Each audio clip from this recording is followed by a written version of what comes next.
Kathy Erlandson was the executive director of Interfaith Works from 2000 to 2010 and a volunteer since 1986. During Kathy's tenure with the organization, she began sheltering people experiencing homelessness in churches around Olympia.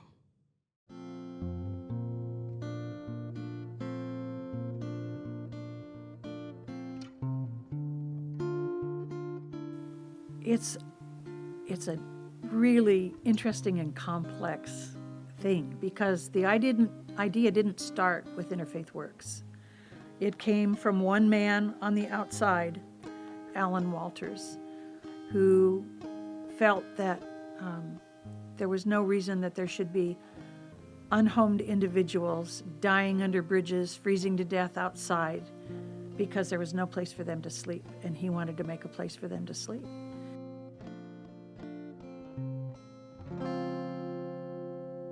He was a member of my congregation, and I was the congregation's delegate to Interfaith Works onto their board at the time.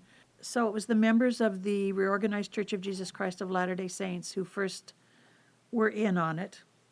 And we took it to then Executive Director Keturah Brown. There was no place but Salvation Army for single men who were homeless, and that was really the main need that was seen for when Salvation Army couldn't or wouldn't take someone, where do they go?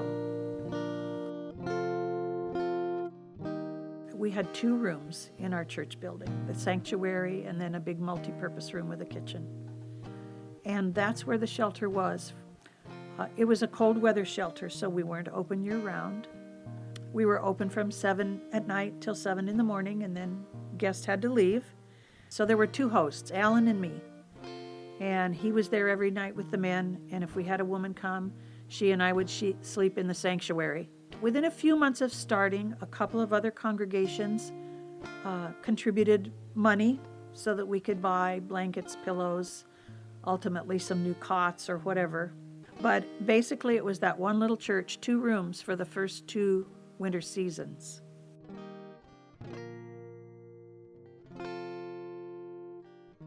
During most of the time that I was involved with the shelter, we were rotating shelter in 2-week stints from one congregation to another. So there'd be 2 weeks at St. John's, and then all the equipment and supplies had to be moved to, say, the United Churches, where they would stay for 2 weeks. Well, we needed trucks to move all that stuff. So there was a point where all of our bedding supplies, aside from the mattresses, were just getting shabby. And of course, some of it walks away, and some of it needs to be tossed. You know, it was just bad. And so my husband and I went to Bed Bath & Beyond, and besides their sale, they were going to give us a discount as a charity. And we shopped for 40 sets of sheets, blankets, and pillows.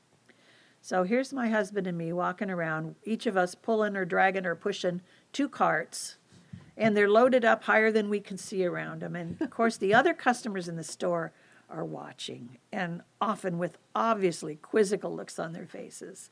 And as my husband walked by, one woman who just kind of looked at him with her mouth open, he said, "Big family." And I've never forgotten that. And in a way, it's true.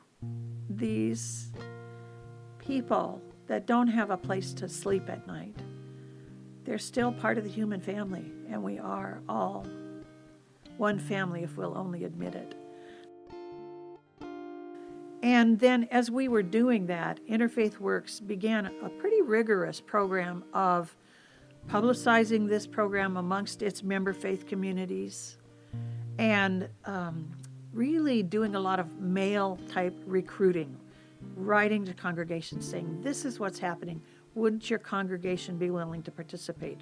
Would you provide space in your building? Would you provide hosts? And so doing that over a period of the first couple of years is really what got it to start to grow. The people who spend the night in the shelter with the guests were members of those faith communities. And so as the few hosts who got the courage up and said, I'll do it, spent a night, and they heard people's stories, they saw the need that we were fulfilling, They then went back to their other friends in their communities and said, it was wonderful. It wasn't scary at all. And that encouraged more people to try it, helped stamp down the fear, and gave more people the courage to step up and say, okay, I'll do it too.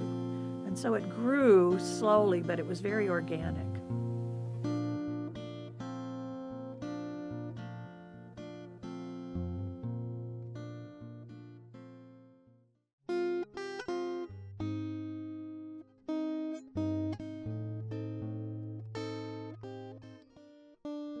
Kathy, the foundation laid by you and others paved the way for where we are today. If somebody had told you then that Interfaith Works would have a lovely new permanent shelter, a day center, and permanent supportive housing and a converted motel in 2024, how would you have reacted? I probably would, as I'm reacting now, I probably would have teared up. But I would also have pumped the air and said, I knew we could do it. I knew I couldn't do it. I didn't have all the skills necessary to bring it to where you are today.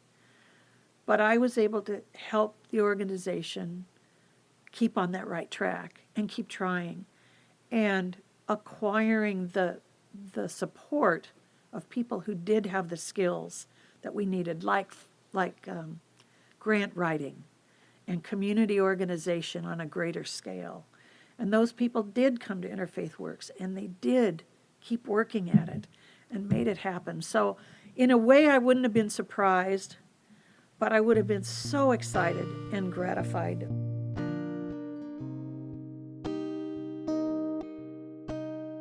The first time I drove up Martin Way and saw that big Quonset-looking building there, and Interfaith Works name on the front of it, I cried at the wheel. I said, look at this, I can't believe it. Look at what Interfaith Works has done. I was, yes, a little bit proud, but just so proud of you, of them, of those who are still persisting and making it happen. It's amazing.